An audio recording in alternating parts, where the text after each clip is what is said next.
জ্বালানি সংকট নিয়ে যখন মুখ্যমন্ত্রী মমতা বন্দ্যোপাধ্যায় রাস্তায়, ঠিক সেই সময় বিজেপি প্রার্থী তালিকা, বঙ্গ বিজেপি যে প্রথম দফার প্রার্থী তালিকা ইতিমধ্যেই ঘোষণা করে দিয়েছে। এবং যেটা এই মুহূর্তের ব্রেকিং নিউজ আপনাদেরকে আমরা দিচ্ছি, ভবানীপুরে শুভেন্দু অধিকারী, এবং শুভেন্দু অধিকারী নন্দীগ্রামেও বিজেপির প্রার্থী হচ্ছেন, খড়গপুর সদরে দিলীপ ঘোষ প্রার্থী হচ্ছেন এবং বরানগরে সজল ঘোষ প্রার্থী হচ্ছেন। এই মুহূর্তের ব্রেকিং নিউজ, এই মুহূর্তের খবর, বিজেপি প্রথম তালিকা, তাদের প্রথম প্রার্থী তালিকা ইতিমধ্যেই ঘোষণা করে দিয়েছে। এবং আসানসোল দক্ষিণে অগ্নিমিত্রা পাল, আর কি জানতে পারছি আমরা এই মুহূর্তে? জ্যোতির্ময় কর্মকার আমার সহকর্মী আমার সঙ্গে রয়েছেন। জ্যোতির্ময়, দেখো, তুমি যে নামগুলি বললে সেই নামগুলির পাশাপাশি আরো যে গুরুত্বপূর্ণ নাম তা হচ্ছে সিউড়িতে জগন্নাথ চট্টোপাধ্যায়, তিনি ক্যান্ডিডেট হচ্ছেন এবং 194টার মধ্যে 144টা আসনের প্রার্থী তালিকা ঘোষণা করা হয়েছে। যেটা সব থেকে বেশি তাৎপর্যপূর্ণ তা হচ্ছে দিলীপ ঘোষ, তিনি খড়গপুর সদর থেকে যেমন টিকিট পাচ্ছেন, সব থেকে বড় চমক ভবানীপুরে মুখ্যমন্ত্রী মমতা বন্দ্যোপাধ্যায়ের বিরুদ্ধে প্রার্থী হচ্ছেন শুভেন্দু অধিকারী। তিনি দুটি আসনে লড়বেন সেই ইঙ্গিত তিনি আগেই দিয়েছেন। তিনি নন্দীগ্রাম এবং ভবানীপুর দুটি জায়গা থেকেই শুভেন্দু অধিকারী তিনি ক্যান্ডিডেট হচ্ছেন। এর পাশাপাশি যেদিকে আমাদের নজর থাকছে তা হচ্ছে বরানগরে রয়েছেন সজল ঘোষ, আসানসোলে রয়েছেন অগ্নিমিত্রা পল, এবং তার পাশাপাশি যে কথা আমরা জানাচ্ছিলাম যে সিউড়িতে রয়েছেন জগন্নাথ চট্টোপাধ্যায়। এর আগের বার আমরা দেখেছিলাম যে একাধিক সাংসদকে 2021 সালে টিকিট দেওয়া হয়েছিল, কিন্তু এবার আর সেই পথে হাঁটেনি তৃণমূল কংগ্রেস। সম্পূর্ণভাবে যারা বিধায়ক ছিলেন এবং যারা দীর্ঘদিন ধরে সংগঠনে কাজ করছেন, যাদের মানুষের মধ্যে গ্রহণযোগ্যতা রয়েছে, এমন ব্যক্তিদেরই টিকিট দেওয়া হয়েছে বলে সূত্র মারফত আমরা খবর পাচ্ছি। 144টা আসনের প্রার্থীর নাম ঘোষণা করলো বিজেপি। আর কিছুক্ষণের মধ্যেই দিল্লিতে ভূপেন্দ্র যাদবের বাসভবনে দ্বিতীয় দফার প্রার্থী তালিকার নাম চূড়ান্ত করতে বৈঠকে বসছে বঙ্গ বিজেপির কোর টিম, এবং যেখানে উপস্থিত থাকছেন রাজ্য সভাপতি শ্রমিক ভট্টাচার্য, থাকছেন বিরোধী দলনেতা শুভেন্দু অধিকারী এবং উপস্থিত থাকছেন তার পাশাপাশি সুকান্ত মজুমদার। স্বাভাবিকভাবেই তৃণমূল কংগ্রেস মুখ্যমন্ত্রী মমতা বন্দ্যোপাধ্যায়ের বিরুদ্ধে ভবানীপুরে শুভেন্দু অধিকারীর দাঁড়ানোকে নিয়ে কি বলেন, আমাদের নজর থাকছে সেদিকে। জ্যোতির্ময়, সেক্ষেত্রে তুমি যেরকমটা বললে ভবানীপুর এবং নন্দীগ্রাম, আরো একবার দর্শকদের জন্য জানতে চাইছি, ভবানীপুর এবং নন্দীগ্রাম দু জায়গাতেই প্রার্থী হচ্ছেন রাজ্যের বিরোধী দলনেতা মানে শুভেন্দু অধিকারী, তাই তো? একদমই। দেখো, গতবার মমতা বন্দ্যোপাধ্যায় তিনি ভবানীপুর থেকে এগিয়ে গিয়ে তিনি ভবানীপুর থেকে সরে গিয়ে নন্দীগ্রামে ক্যান্ডিডেট হয়েছিলেন। এবারে শুভেন্দু অধিকারী তিনিও দুটি আসনে ক্যান্ডিডেট হচ্ছেন একইভাবে। তিনি এবারেও সেই একইভাবে তিনি ভবানীপুরে এসে তিনি সরাসরি ভাবে তিনি চ্যালেঞ্জ করছেন। এবং যেটা গুরুত্বপূর্ণ বিষয় তা হচ্ছে যে তিনি প্রথম থেকেই এই ইঙ্গিত দিয়ে রেখেছিলেন যে তিনি দুটি আসনে লড়তে পারেন, কিন্তু সরাসরি ভাবে তিনি ভবানীপুরে লড়বেন, এটা অত্যন্ত বড় একটি চমক। জ্যোতির্ময়, তুমি আমাদের সঙ্গে থাকো। আরো একবার এই মুহূর্তে আমাদের দর্শকদের জানাই, আমরা প্রথম আপনাদেরকে জানাচ্ছি যে তৃণমূল কংগ্রেসের আগেই বিজেপির প্রথম প্রার্থী তালিকা, 144 আসনের প্রথম প্রার্থী তালিকা ইতিমধ্যেই বিজেপি প্রকাশ করে ফেলেছে, এবং যার মধ্যে অবশ্যই চমক রয়েছে মমতা বন্দ্যোপাধ্যায়ের যে কেন্দ্র, এবং এই মুহূর্তে হটস্পট ভবানীপুর, এই বিধানসভা নির্বাচনে অবশ্যই হটস্পট ভবানীপুর, সেই ভবানীপুর কেন্দ্রে প্রার্থী হচ্ছেন শুভেন্দু অধিকারী। এবং শুধুমাত্র হটস্পট ভবানীপুর নয়, নন্দীগ্রামেও প্রার্থী হচ্ছেন শুভেন্দু অধিকারী। এবং এর পাশাপাশি আসানসোল দক্ষিণে অগ্নিমিত্রা পাল, শিলিগুড়িতে অ্যাজ ইউজুয়াল যেরকম ছিলই সম্ভাবনা, শঙ্কর ঘোষ তিনি প্রার্থী হচ্ছেন, এবং দিলীপ ঘোষ খড়গপুর সদরে প্রার্থী হচ্ছেন। এখনো পর্যন্ত প্রথম যে প্রার্থী তালিকা বিজেপির থেকে পাওয়া যাচ্ছে সেই প্রার্থী তালিকা অনুযায়ী এখনো পর্যন্ত এটাই ব্রেকিং।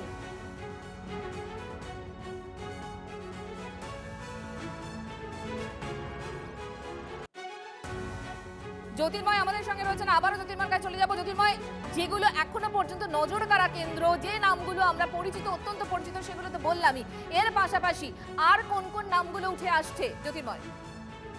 দেখো, মোট 144টি আসনের প্রার্থীর নাম ঘোষণা করা হয়েছে, এবং এক্ষেত্রে যেটা গুরুত্বপূর্ণ বিষয়, যে কথা আমরা জানাচ্ছিলাম, যে তৃণমূল কংগ্রেস থেকে যারা সদ্য যোগদান করেছে 2021-এ তাদের। জ্যোতির্ময়, তোমাকে একটু থামাচ্ছি, শিলিগুড়িতে আমাদের চলে যেতে হবে, কারণ প্রসেনজিৎ এই মুহূর্তে আমাদের সঙ্গে রয়েছেন, এবং প্রসেনজিতের সঙ্গে রয়েছেন শিলিগুড়ির বিজেপির এবারের প্রার্থী শঙ্কর ঘোষ। তিনি বিধায়কও বটে, এবং তিনি আবারও এবারে টিকিট পেয়েছেন এবং দাঁড়াচ্ছেন। প্রসেনজিৎ,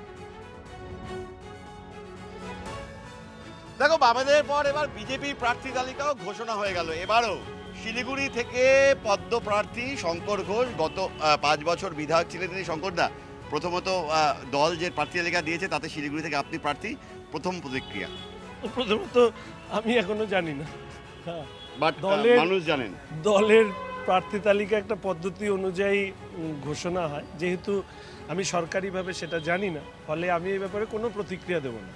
আমার কাছে এই মুহূর্তের প্রতিক্রিয়া হচ্ছে ভারতীয় জনতা পার্টির প্রার্থী হচ্ছে কমল, পদ্ম, এবং 2026-এ আমাদের একটাই লক্ষ্য, কেমন সেটা সাড়া হচ্ছে পাচ্ছেন? তৃণমূল কংগ্রেসের বিসর্জন। প্রচার তো বিজেপির হয়ে শুরু করেছেন, অবশ্যই। প্রচার কেমন সাড়া পাচ্ছেন? আমাদের তো লক্ষ্যমাত্রা আমরা বেঁধে দিয়েছি। এবার শিলিগুড়ি বিধানসভায় লোকসভা নির্বাচনে আমাদের সাংসদ রাজু বিস্তা মহাশয় তিনি 66,000 ভোটে লিড করেছেন। ফলে আমাদের লক্ষ্য হচ্ছে 66কে টপকানো। এই 66,000-এর বেশি ভোট নিয়ে আসাটা লক্ষ্য। কিন্তু আবার বলছি, প্লিজ কোট মাই ওয়ার্ড, এই নির্বাচন কোনো রাজনৈতিক দলের নয়। এই নির্বাচন কোনো দুটো দলের কে জিতবে কে হারবে নয়। এই নির্বাচন ঠিক করবে পশ্চিমবঙ্গ এবার জিতবে না পশ্চিমবঙ্গ হারবে। ফলে পশ্চিমবঙ্গ রক্ষা করার এই নির্বাচনে মানুষ যেভাবে সাড়া দিচ্ছে, পরিবর্তন অবশ্যম্ভাবী। মাননীয় প্রধানমন্ত্রীর ভাষায় তৃণমূল কংগ্রেসের বিসর্জনের কাউন্টডাউন শুরু হয়ে গেছে। উল্টো দিকে যে দুজন ক্যান্ডিডেট, একজন এখনো নাম ঘোষণা হয়নি গৌতম দেব, আরেকজন সিপিএম এর একটু আগেই নাম ঘোষণা হয় শরদিন্দু, যে আপনার কিছুটা সিনিয়র এবং দীর্ঘদিন একসঙ্গে থেকেছেন, এক বাম প্রার্থী, আর তৃণমূলের তো মেয়র গৌতম দেব। দেখুন, আবার বলছি, অফিসিয়ালি আমি জানি না, ফলে আমি উত্তর দেব না, না। এই বাম তবে আর যারা প্রার্থী হবেন অন্য দলের পক্ষ থেকেও, তাদেরকেও আমার শুভেচ্ছা থাকলো। আমরা নির্বাচনে রাজনৈতিক দলের প্রতিনিধিত্ব করি, আমরা তো একে অপরের মানুষ হিসেবে শত্রু নই। ফলে শুভেচ্ছা থাকলো। অবশ্যই নির্বাচনে ভারতীয় জনতা টিভি 9 পার্টি- বাংলার কাছ থেকে প্রথম শুনলেন যে হ্যাঁ, নাম ঘোষণা হয়েছে। আমি সত্যি আসলে আমাদের অফিস খোলা হবে, আমাদের নির্বাচনী কার্যালয় খোলার জন্য আমরা এখানে এসেছি। তো সেই কাজটাই আমরা করছিলাম। আমাদের তো মূল কাজ লোকের সাথে থাকা আর অফিসিয়াল যে ম্যানেজমেন্টটা আছে সেটা করা। দেখতে পাচ্ছি শহরে অনৈতিক পথে প্রচুর পয়সা টয়সা মনে কেউ করেছে, তারা একটা প্রতিফলনও দেখছি। ফলে দেখি সেক্ষেত্রে তার একটা কাউন্টার স্ট্র্যাটেজি আমরা করব। আমি আবার বলছি, আমাদের শিলিগুড়ি শান্তিপূর্ণভাবে সাধারণভাবে ভোট হয়, আর মানুষের ভালোবাসা গত 5 বছর ধরে যেভাবে পেয়েছি, সেখানে ভারতীয় জনতা পার্টির প্রার্থী যেই হোক না কেন এখানে বিপুল ভোটে জয়ী হবে। এখনো শঙ্কর ঘোষ অন্তত অফিসিয়ালি জানেন না যে তিনি প্রার্থী। টিভিনিয়াদের কাছ থেকে প্রথম শুনেছেন। তবে এই লড়াইটা বা এই প্রচারটা গত কয়েকদিন ধরে শঙ্কর চালাচ্ছিলেন। আজকে সকালেও দেওয়াল লিখন করেছেন। এখানে যিনি লড়বেন, যিনি প্রার্থী হবেন, তার জন্য একটা অফিস খোলা হচ্ছে। ফলে সব মিলিয়ে তিনি বলছেন যে এই লড়াইটা জারি থাকবে। হ্যাঁ, না এখন মঞ্জিরা। দেখলাম আচ্ছা, উনি এই মুহূর্তে জানতে পেরেছেন। আমি আরও একবার যাই শঙ্করদার কাছে, যখন এই প্রার্থী তালিকা নিজে দেখে নিলেন, এইবার কি বলবেন? না, বলার কিছু নেই। শিলিগুড়ির মানুষকে গত 5 বছর যে ভালোবাসা দিয়েছেন, তার জন্য প্রথমেই আমি অন্তরের কৃতজ্ঞতা, ভালোবাসা, বড়দেরকে শ্রদ্ধা জানাচ্ছি।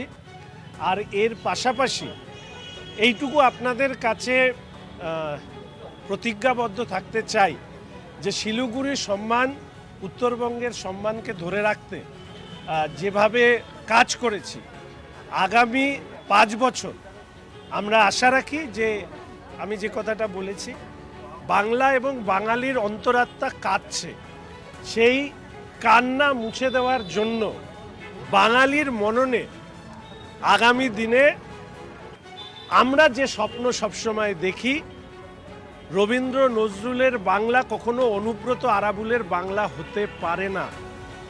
নেতাজি সুভাষচন্দ্র বোস, ক্ষুদিরাম, বিনয় বাদল, দীনেশের বাংলা কখনো সিন্ডিকেট রাজের বাংলা হতে পারে না। রামকৃষ্ণ, বিবেকানন্দ, সারদামণি, রানী রাসমণির বাংলা কখনোই এই ধরনের অনাচার, আরজি করে ডাক্তারি ছাত্রীর উপর যে নৃশংস অত্যাচার এবং হত্যা, এই বাংলা হতে পারে না। ফলে বাঙালির যে অন্তরাত্মা কাঁদছে, সেই কান্নাকে মুছে দিয়ে বাঙালির মননে, বাঙালির অর্থাৎ মননের প্রসেনজিৎ দেওয়ালে শঙ্কর ঘোষ আমরা নতুন আরো একবার বাংলার ছবি 100% আত্মবিশ্বাসী এবং এই মুহূর্তে যে বিজেপির প্রার্থী তালিকা ঘোষণা হয়েছে তার মধ্যে শিলিগুড়িতে আবারও এবারে লড়বেন শঙ্কর ঘোষ। কিছুক্ষণ আগেই টিভি9 বাংলায় প্রথম তিনি জানতে পারলেন এবং প্রথম প্রতিক্রিয়া টিভি9 বাংলায় শঙ্কর ঘোষের। আরো একবার আপনাদেরকে জানাই, তৃণমূল কংগ্রেসের আগেই বিজেপির প্রথম প্রার্থী তালিকা এবং এই মুহূর্তে অবশ্যই সব থেকে বড় চমক হচ্ছে মমতা বন্দ্যোপাধ্যায়ের কেন্দ্র ভবানীপুর, হটস্পট ভবানীপুর। সেই ভবানীপুরে বিজেপির অবশ্যই বাজি শুভেন্দু অধিকারী এবং শুধুমাত্র ভবানীপুর নয়, নন্দীগ্রামেও লড়বেন শুভেন্দু অধিকারী। এবং এখনো পর্যন্ত যেগুলো আমরা জানতে পারছি, খড়গপুর সদরে বিজেপি প্রার্থী দিলীপ ঘোষ, তার পুরনো জায়গা, সেই দিলীপ ঘোষ সেখান থেকে প্রার্থী হচ্ছেন এবং এখনো 144টা যে কেন্দ্রের নাম বলা হয়েছে তার মধ্যে আসানসোল দক্ষিণ, সেখানে অগ্নিমিত্রা পাল, রাসবিহারীতে বিজেপির প্রার্থী স্বপন দাশগুপ্ত, সিউড়িতে জগন্নাথ চট্টোপাধ্যায়, বরানগরে বিজেপি প্রার্থী সজল ঘোষ। গতকালই কমিশন ভোট দিন ঘোষণা করেছে এবং তারপরে আজকে বামেদের যে লিস্ট বেরিয়েছে এবং তারপর এই মুহূর্তে বিজেপির প্রথম প্রার্থী তালিকা হরিণঘাটায় অসীম সরকার, মুর্শিদাবাদে গৌরীশঙ্কর ঘোষ এবং যেরকম জানাচ্ছিলাম বরানগরে প্রার্থী সজল ঘোষ, ময়নায় অশোক দিন্দা, চাকদায় বঙ্কিম ঘোষ, বহরমপুরে সুব্রত মৈত্র, দুর্গাপুর পশ্চিমে লক্ষণ ঘরুই। তৃণমূলের আগেই বিজেপির প্রথম প্রার্থী তালিকা এবং দ্বিতীয় যে প্রার্থী তালিকা ঘোষণা হবে তা ইতিমধ্যেই মিটিং তারা করতে শুরু করে দিয়েছেন, বৈঠকে বসেছেন তারা, এমনটাই খবর। আরও একবার আপনাদেরকে জানিয়ে রাখি, হটস্পট ভবানীপুরে বিজেপির বাজি শুভেন্দু অধিকারী এবং শুভেন্দু অধিকারী নন্দীগ্রামেও বঙ্গ বিজেপির প্রার্থী।